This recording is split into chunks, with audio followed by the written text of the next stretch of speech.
Ruth 2.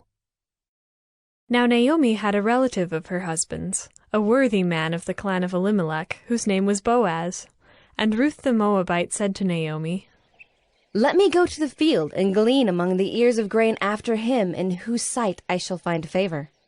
And she said to her, "Go, my daughter." So she set out and went and gleaned in the field after the reapers. And she happened to come to the part of the field belonging to Boaz, who was of the clan of Elimelech. And behold, Boaz came from Bethlehem, and he said to the reapers, "The Lord be with you." And they answered, "The Lord bless you."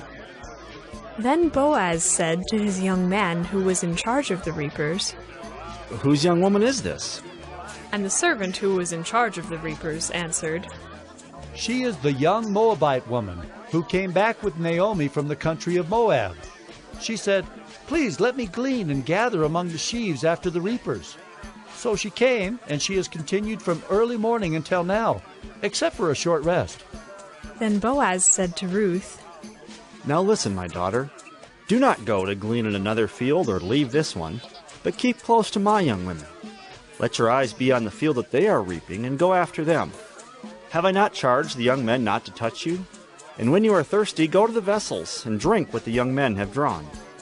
Then she fell on her face, bowing to the ground, and said to him, "Why have I found favor in your eyes, that you should take notice of me, since I am a foreigner?"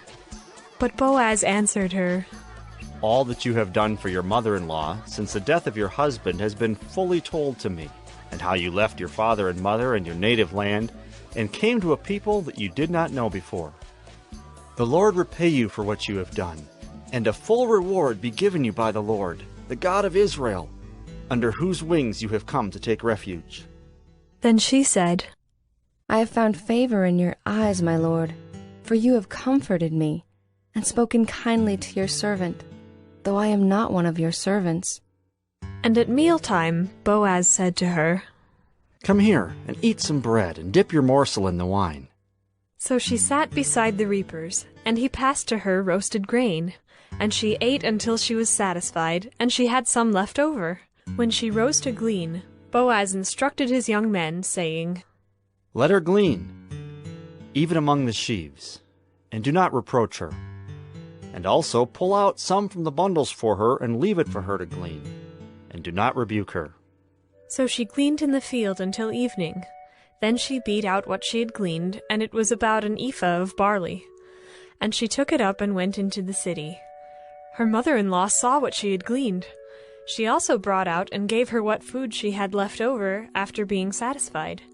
And her mother-in-law said to her, "Where did you glean today, and where have you worked? Blessed be the man who took notice of you."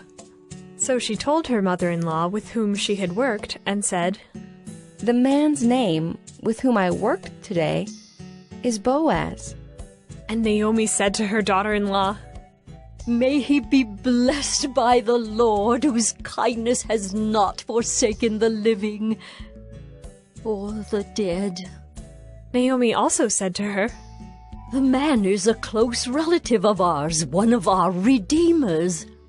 And Ruth the Moabite said, "Besides, he said to me, 'You shall keep close by my young men until they have finished all my harvest.'"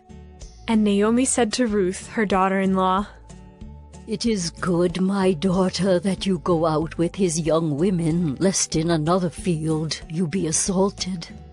So she kept close to the young women of Boaz, gleaning until the end of the barley and wheat harvests. And she lived with her mother-in-law.